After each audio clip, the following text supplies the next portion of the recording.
Shalom, jemaat yang dikasihi Tuhan, damai sejahtera Allah penuhi hati kita semua.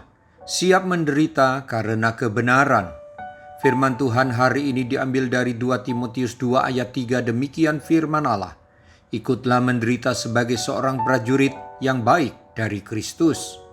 Paulus menjelaskan dan memberikan tantangan kepada Timotius agar dia siap menderita sebagai pengikut Yesus.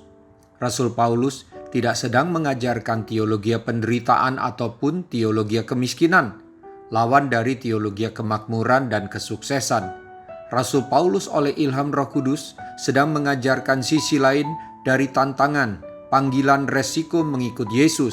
Sebagai pengikut Yesus, Timotius tidak bisa lagi hidup seperti orang yang tidak mengenal kebenaran.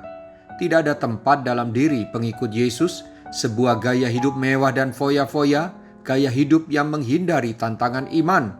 Semua itu dijelaskan secara gamblang dalam rangkaian ayat sebelum dan sesudah ayat yang kita baca dan dengar ini, di mana ruang lingkupnya ada membahas tentang panggilan untuk ikut menderita sebagai prajurit Kristus, sebagai olahragawan yang harus bertanding sesuai aturan, dan sebagai petani yang bekerja keras untuk menikmati hasilnya.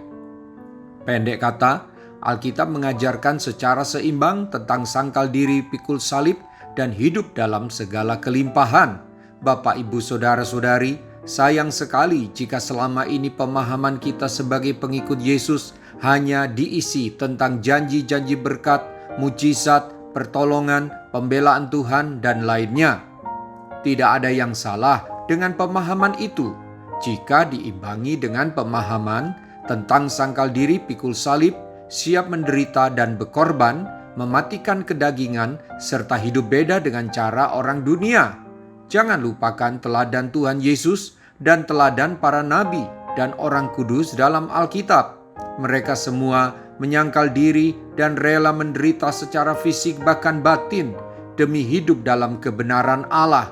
Sebut saja salah satunya adalah Lot, orang benar yang menderita karena hidup di tengah-tengah orang yang bejat hatinya. Mari kita berdoa.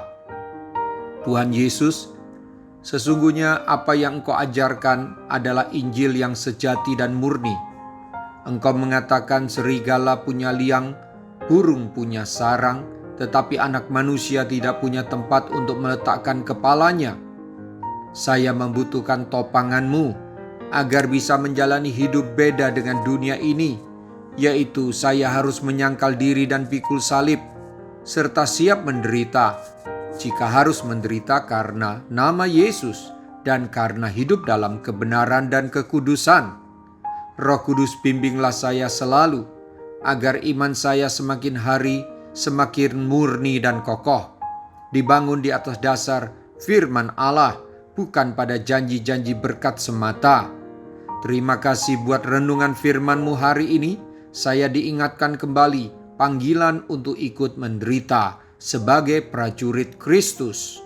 Dalam nama Tuhan Yesus, haleluya, amin. Sampai jumpa besok dengan suara gembala firman Allah yang hidup. Tuhan Yesus memberkati.